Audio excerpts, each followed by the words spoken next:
Hello Internet. Today I have this MSI, the good old 1080 MSI, in for repair. It has no power. The owner said that he took it out, put it back in, and it's dead.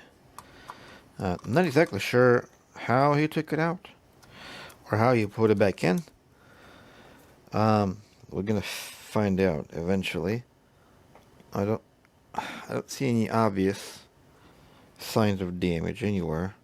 But it does pull no power whatsoever. Once powered, it's like 0.0 something of an amp, indicating that maybe we have 5 volt at best. Who knows? Let's figure this thing out. This thing is old, but apparently somebody wanted it worked. So, and I don't mind. I don't care what you send to me as long as this makes somebody happy. So it looks like we have some strange aftermarket pads, or maybe they are the original. I don't know.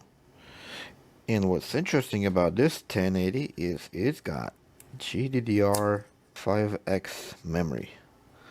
So this is not your regular. This is basically a 1080 Ti is what I'm saying. Almost. Almost, but not quite. Just got 8 gigs. 1, 2, 3, 4, 5, 6, 7, 8 gigs of GDDR5X memory. Pretty impressive for an old man. Good old trusty multimeter. Let's see what we got. Do we have a short on 12 somewhere? I don't see it. No, nothing here, nothing there, nothing here. So nothing on 3, nothing on 12. Don't know what this is, most likely 5. This is probably PEX, yeah, 80, 90. The memory's okay. This is core. Interesting. Very interesting. What could have possibly gone wrong with this thing? I do see a little drop of corrosion here, but before I go anywhere, because a lot of times what ends up happening is I find something, I take care of it, and then I try to boot the card without realizing that I already fixed it. So instead we're gonna try the card, power the card without fixing anything first, so that way I know I actually fixed it. Because I mean, sometimes I get a card and see a little bit of dirt, and before I even power it on or anything, because I didn't want to contaminate my riser, I would just go straight into the cleaning slot, power it on, and it works just fine. And then you're gonna sit there and you wonder, did I just fix it, or it was never broken to begin with? And so, because I have to know what happened so that I can tell the customer either pay for diagnostic or pay for a full price for repair, because I don't know. So sometimes I just say, hey, you know what? This is what happened. I don't know if I fixed it or not, so just pay whichever way you feel comfortable. If you think I fixed it, pay that much. If you think I didn't fix anything and it was already working, then pay, that much.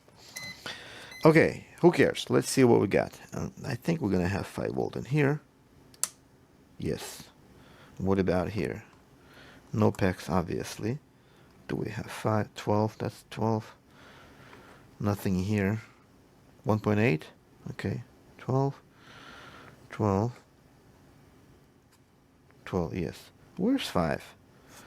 Was this 5? Yeah. So 5, 1.8. Okay, so basically we have 1.8, but we don't have anything else. Very interesting. Okay, let's take a look at the board with the thermal camera. Fine here, maybe something's glowing. Something short or whatever.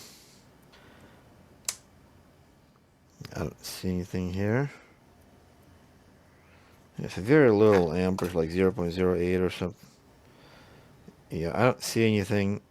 Nothing's glowing on the board. So let's turn it off, and then let's look over here where I originally thought there was a problem. And I thought I saw corrosion here, but it looks like it was just thermal pad residue or whatever. So yeah, I think that's what it was. So I'm gonna go ahead and look around, see if I can find anything, and then I'm gonna start poking around the voltages and all the good stuff. Okay, so we're basically missing voltage on the core, and the reason for that could be shorted core. But the core is not short. The other reason for the core to have no voltage is if, I don't know if the exact same thing applies to the 10 series cards, but if there's an issue with power monitoring chip and we have no power good signal enabling the core, then that's probably what's going to happen. So we can probably start looking into that, because we're gonna have the next voltage to rise would be the core, and if we don't have the core, then that's probably the direction that we're gonna start looking at.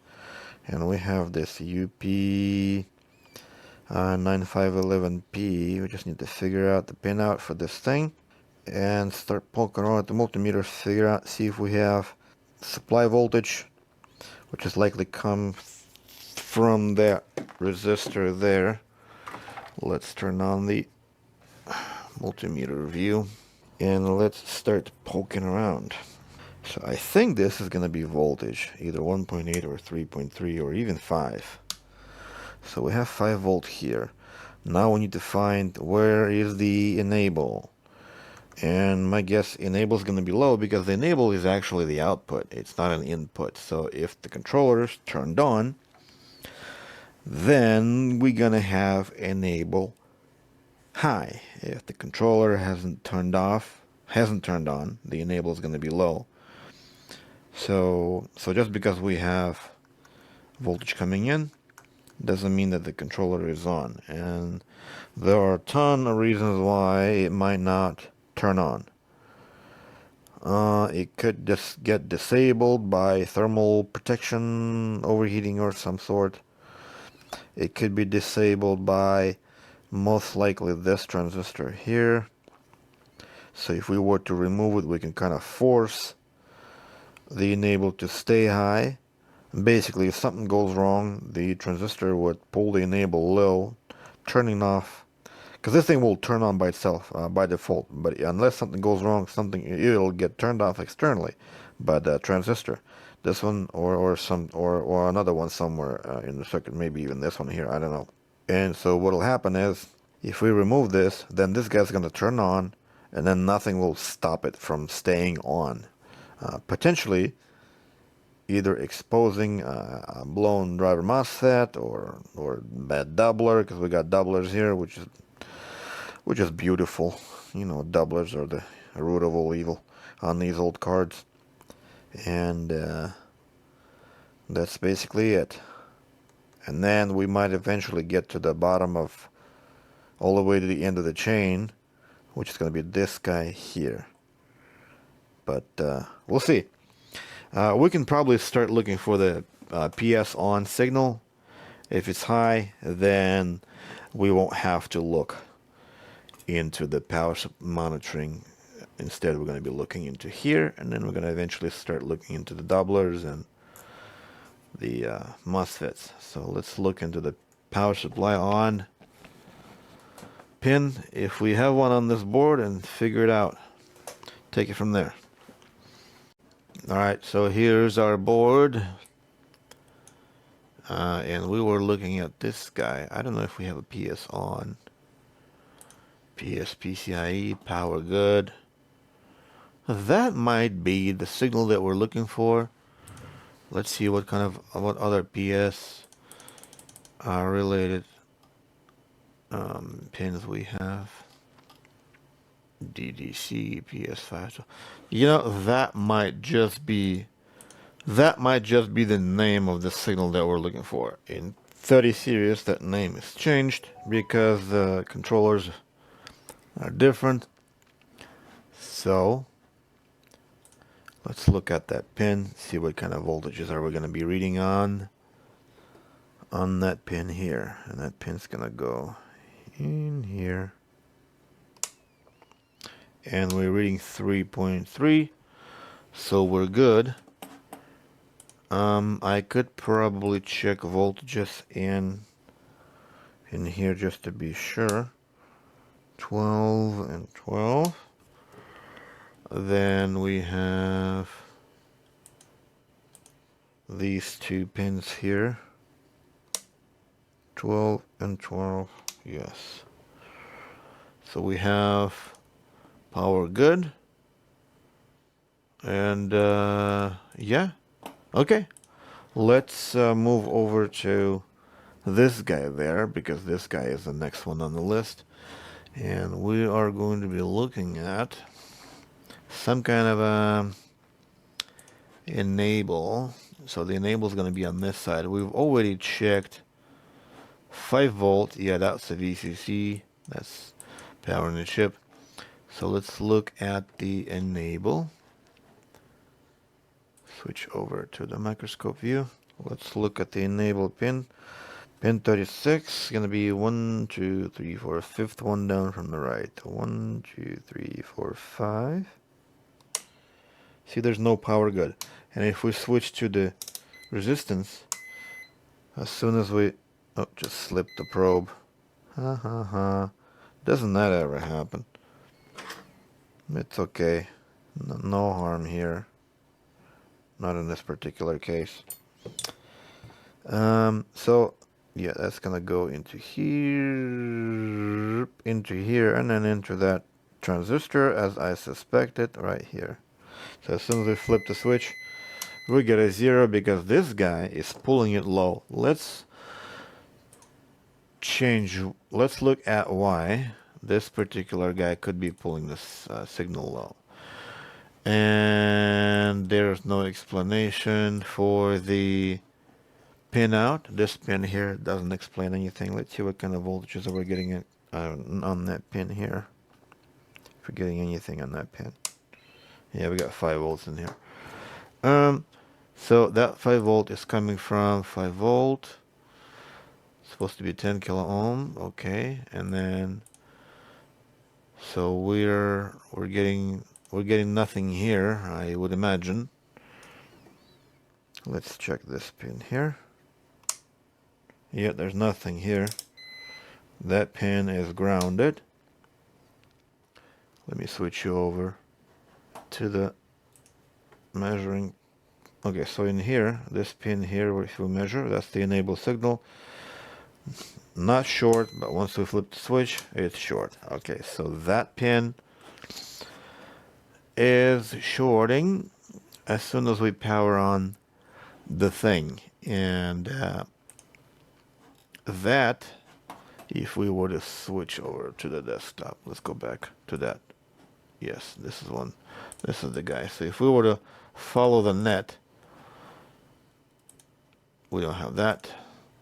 That actually goes all the way on the back of the cord, and it will be the output of the U gate. And so let's see. Let's flip the board over and look at what's going on. So we would be looking at U506, which is this guy here. We got input, but we have no enable here, and we got one enable here. So we're missing one of the pins, and one of those pins we're missing is this guy, and this guy is basically, yeah, that enable thing that comes through these diodes, and then eventually resistors. Yeah, 0 ohms, But what's interesting here is something I failed to notice earlier is that we are missing something in here. Look, we might be missing, I don't know, what is it that we're missing? Let's go to the board view and see what we're missing. So we should be missing a 0 ohm resistor, that would go into here. We have a 3.3 volt here on the top. Yes, but nothing here. So after that, where does that go? Makes me wonder. So we don't have any of the components here. The only thing that we do have, yeah, we don't have that. That one's broken off. This one here is there. Who cares? We're missing a resistor. So let's go ahead and let's go back into the main screen and solder a 0 ohm resistor somehow. 0 ohm resistor coming up. There we go. There's our one good looking 0 ohm resistor, brand new, straight from China. Some Northridge fixed flux, like that. Exhaust. Let's put some solder here. Kind of funny that the resistor is actually sitting lower than this MOSFET, yet somehow, and lower than this capacitor, yet somehow it got broken in between. That's very unusual. Usually it's the higher elevated components that get damaged first. See, there you go.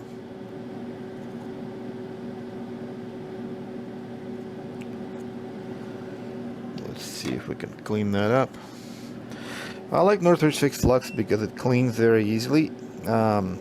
Even when it's turned dark brown and became sugar-like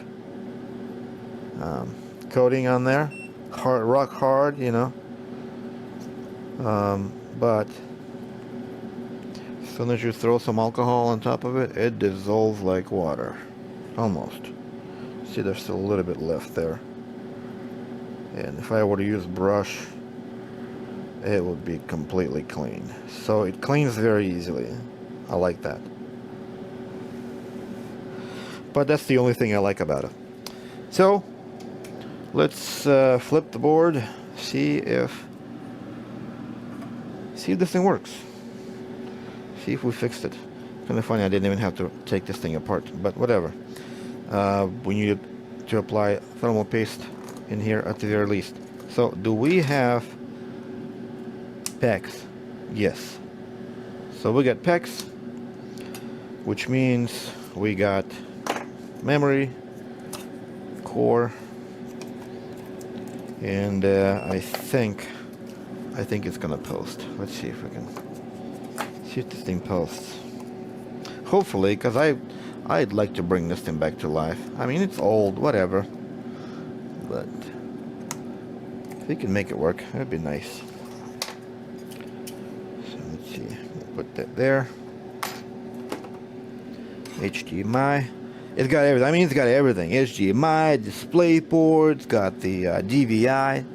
Why wouldn't you? Why? What's going on? Oh, waiting for signal. Let's.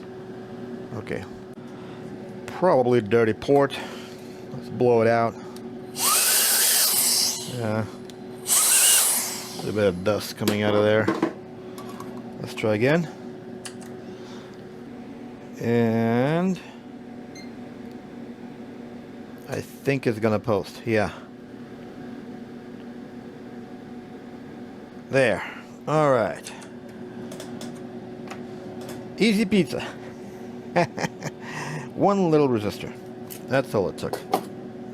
Problem is, it took a long time to learn where to look. So, but hopefully this video will speed up the learning for all of my viewers. And that's how I learned. Just watch YouTube day and night.